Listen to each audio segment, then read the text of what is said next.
Hello and welcome to another Tippling Philosopher video. I'm going to talk to you about lies today in the context of Donald Trump, but also the fantastic series Chernobyl from Sky Atlantic and HBO.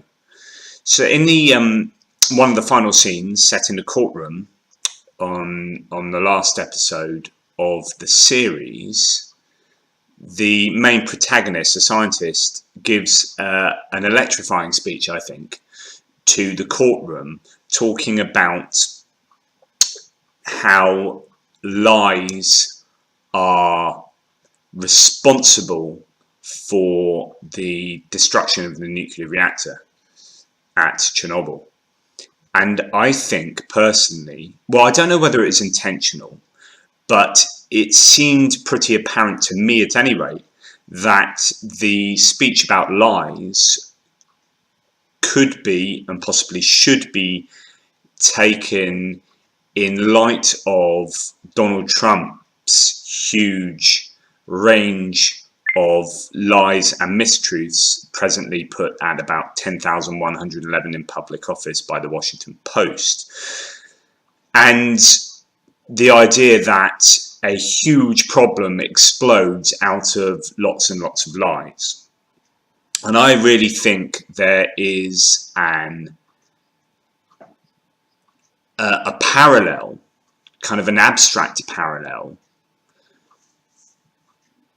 written into that final episode, where the lies can be seen to have produced a tangible explosion with deaths and all the ramifications of the Chernobyl disaster in America right now, and around the world, with the rise of the populist right and its use of misinformation and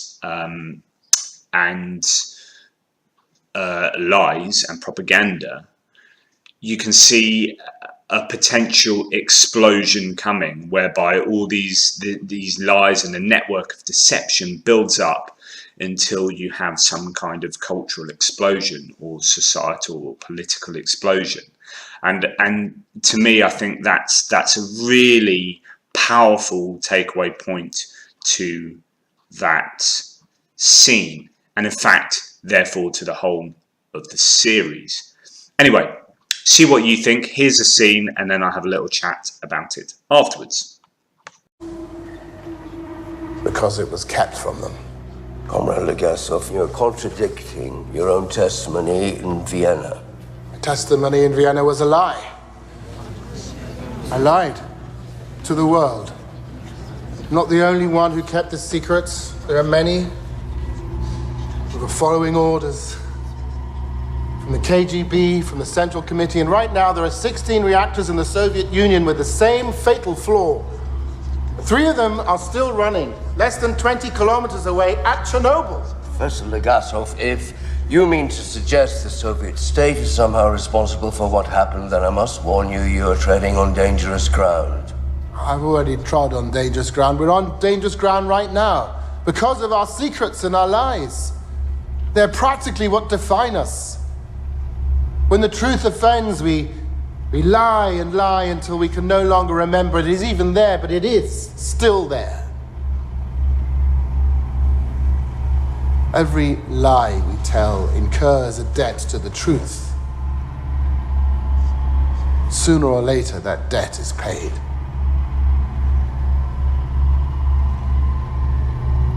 That is how an RBMK reactor core explodes. Lies.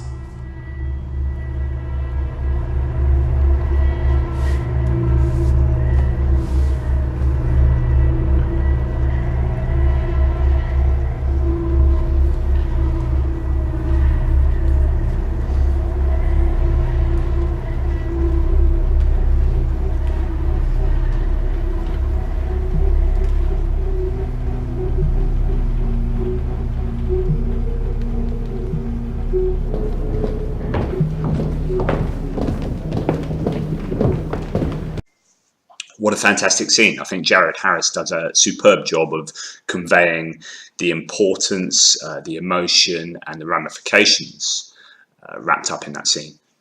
So lies can be seen within a consequentialist paradigm, such that if you tell lies, they are bad, but the idea is that they bring about a greater good generally.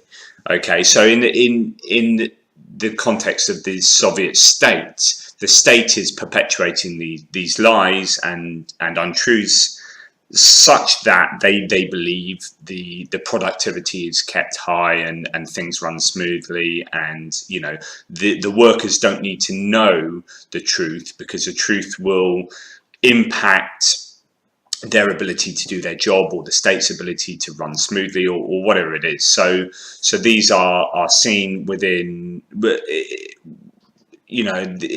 within the context of serving a greater good, and the greater good being the state and its successful enterprise. Now, Donald Trump, on the other hand, is someone who expels several types of lies. Okay, there's the white lies and exaggerations and kind of bullshit, for want of a better term. And there are those overt big lies. And sometimes things sit in the middle. You're not quite sure whether that is a major lie, or whether it's just one of his usual exaggerations or lesser lies. Or there's obviously a spectrum there. But he is just, it's just a constant torrent of untruth, misinformation, and lie. And I think what it does is it undermines pretty much everything that's going on in political discourse and in politics and economics and society in America, such that the value of truth has just been decimated. That now the bar is set so low that it appears that anyone can say anything and not be held to account for it. So who do these lies serve when it comes to Donald Trump? Well, it's not like the Russian state, where it's a calculated strategic output that is intended to be beneficial for society as a whole in a very planned and structured way. This is Donald Trump, often on a whim, often without intention particularly, or a strategic outlook, just telling whoppers. And I think it fits into his sort of narcissistic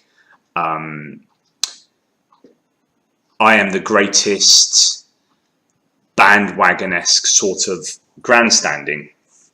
So he most of his lies appear to be in order to make him as an individual sound a success, for him to be, in the eyes of those he's communicating to, the best president in the world ever. I mean, his claims, this is the greatest, strongest, biggest, whatever it is that he's particularly talking about on that day, is just a case of him saying, look at me, I am the best. I am the best because I'm telling you I'm the best, even though that might not be true. And I'm telling you this about the economy because it makes me look good. And I'm telling you this about these jobs over here, and this about these companies and corporations over here, even though it isn't true, because I'm just saying it because I may even believe it myself, or I'm just saying it because it just makes me feel good and appear good. So I think there's an interesting difference between say the Soviet Union and Chernobyl and Trump, but I think the effects might actually be similar. There might be this parallel there, where Chernobyl had a real explosion that caused untold amounts of pain and suffering, but ill for society, if you like. And Trump's network of lies and the devaluing of truth is just going to build up until there is an explosion, possibly abstract or not in the same tangible way as Chernobyl, but you will have this explosion which will cause untold amounts of damage to the political, economic and social landscape of the United States and further abroad as well. And so I think this scene is so interesting and so evocative and important in communicating this idea that, do you know what, if you start devaluing truth, then all sorts of bad will happen. And I think we're living in a time where truth just doesn't have the value it should do. And when you start getting into these webs of deceit and lies, then, you know, you end up in trouble. And was it Steve Bannon who said that, you know, he couldn't believe the number of times that Donald Trump looked him in the eye and told lies, just lied to him? And, you know, that's Steve Bannon. So things are problematic in America and with Donald Trump, and be warned. Anyway, please subscribe to my videos just here, and check out my other videos, and as ever, leave any comments and questions in the comment thread below. Thanks for watching.